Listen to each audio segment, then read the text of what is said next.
नए शैक्षिक उत्पादों की मार्केटिंग। नवयुवकों को ग्रेजुएशन के बाद भी नौकरी नहीं मिलती है। सरकारी नौकरी के लालच में लोग कॉम्पिटिटिव एग्जामिनेशन की तैयारी में कोचिंग क्लासेस ज्वाइन कर लेते हैं। कई अटेम्प्ट्स के बाद भी उन्हें सफलता नहीं मिलती है। देश में व्याप्त भ्रष्टाचार के इस दौर में नवयुवकों को समझ लेना चाहिए कि सरकारी नौकरी नहीं मिल सकती है।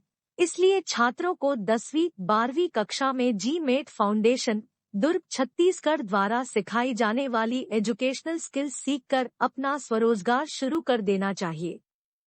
निम्नलिखित व्यवसाय के लिए फ्रेंचाइजी मॉडल उपलब्ध है। एक नए स्टार्टअप के रूप में एक फ्रेंचाइजी केंद्र स्थापित करना।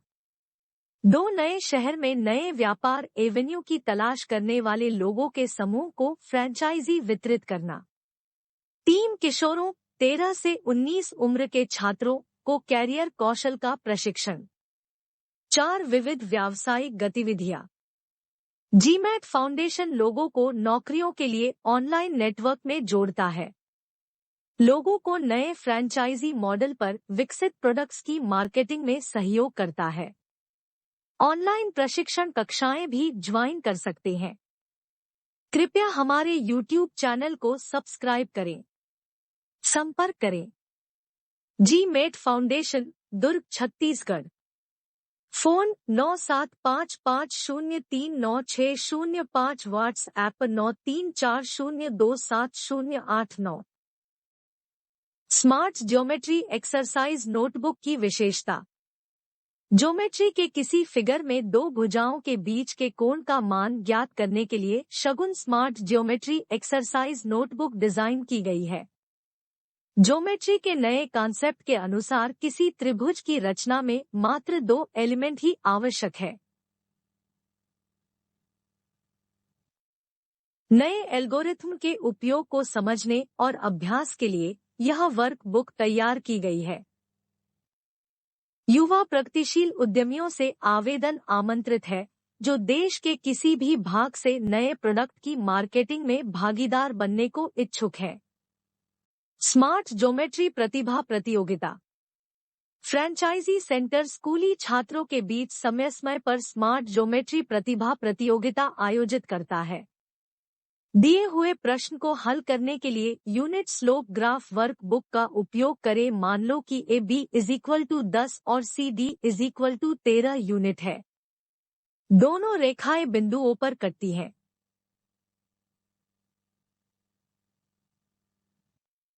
यदि बिंदुओं पर कोण टोपोलॉजी 45 अंश से अधिक और 90 अंश से कम है तो चतुर्भुज ABCD का निर्माण करें। फ्रेंचाइजी सेंटर स्कूली छात्रों के बीच समय समय पर स्मार्ट ज्योमेट्री प्रतिभा प्रतियोगिता आयोजित करता है। प्रश्न 2 में यूनिट स्लोप ग्राफ वर्कबुक के उपयोग से भुजा AB = 7 और AC = 8 इकाइयों से त्रिभुज निर्माण एक्टिविटी से क्या निष्कर्ष निकालते हैं? उत्तर स्केलर मात्रा 7 और 8 वेक्टर बन गए हैं।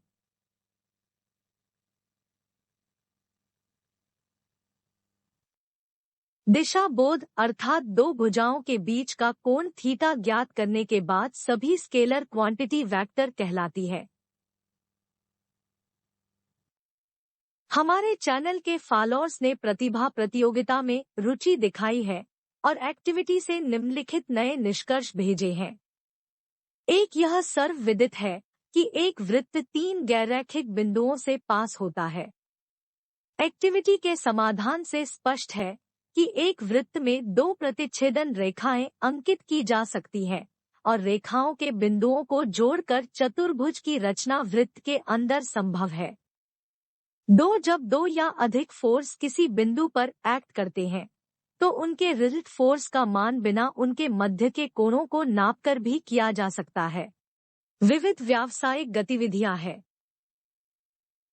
1 औद्योगिक डिप्लोमा ट्रेड सिविल और उद्यमिता के लिए किशोरों को प्रशिक्षण। 2 औद्योगिक डिप्लोमा ट्रेड्स के लिए ट्यूटर्स प्रशिक्षण। 3 औद्योगिक डिप्लोमा ट्रेड्स के सॉफ्ट ऐप के उपयोग के लिए प्रशिक्षण। 4 नए उपकरण के प्रोडक्शन और मार्केटिंग में सहयोग। बिजनेस के विस्तार हेतु देश के सभी छोटे बड़े शहरों में फ्रैंचाइजी डिस्ट्रीब्यूटर और मार्केटिंग मैनेजर की नियुक्ति करते हैं। कंपनी डिजिटल भूमि सर्वेक्षण DLAC उपकरण निर्माण करती है। यह उपकरण सर्वे कार्य में उपयोग आने वाले 3 यंत्र थेडोलाइट, ऑटो लेवल और टोटल स्टेशन को रिप्लेस करता है। इस प्रकार सर्वे कार्य में सुविधा और बचत होती है। GMAT फाउंडेशन के नए फ्रैंचाइजी मॉडल से लोगों की मासिक आय का विवरण चित्र में स्टेप्स द्वारा स्पष्ट है। 1, 2 से 5 मित्र मिलकर फ्रैंचाइजी कंपनी बनाते हैं। कंपनी को निम्नलिखित कार्यों से आय होती है। 2 distribution of new franchise centre देश के किसी भी शहर में 0.25 लाख रुपए। 3 डिजिटल भूमि सर्वेक्षण DLAC उपकरण की सेल पर 1 लाख रुपए। 4 IT diploma training for teenager स्कूली छात्र और ग्रेजुएट ट्रेनिंग टीचर्स 0.25 लाख रुपए। 5 विविध सॉफ्ट ऐप सेल्स 0.25 लाख रुपए। प्रदेश के जल संकट को दूर करने के लिए राष्ट्रीय महत्व की परियोजना जैसे जल जीवन mission Chhattisgarh model GMAT foundation द्वारा प्रस्तावित है। ईश्वर ने हमें आधा जल चक्र दिया है और पाइपलाइन नेटवर्क से पानी को नदी के उद्गम स्थल तक पंप की सहायता से पहुंचाकर जल चक्र को पूरा किया जा सकता है। रास्ते में उपयुक्त ऊंचाई पर विशाल समुद्री जल झील का निर्माण करके संग्रहित पानी से नमक निकालने के संयंत्र लगाए जाएंगे। नमक मुक्त पानी को राज्य में बहने वाली नदियों में छोड़ा जाएगा। इससे नदी और जमीन के जलस्तर में किसी भी मौसम में कमी नहीं होगी। यह सोचने का विषय है कि करोड़ों लोगों को रोजगार देने वाली इस सोशल इंजीनियरिंग परियोजना को छत्तीसगढ़ सरकार ने अभी तक क्यों नहीं लागू किया है। श्री राहुल जी से अनुरोध है कि वे छत्तीसगढ़ राज्य को खुशहाल बनाने और करोड़ों लोगों को रोजगार देने वाली प्रस्तावित योजना को प्रदेश में लागू करवाएं, जिससे लोगों को रोजगार मिल सके। कृपया वीडियो को लाइक करें और चैनल को सब्सक्राइब करें।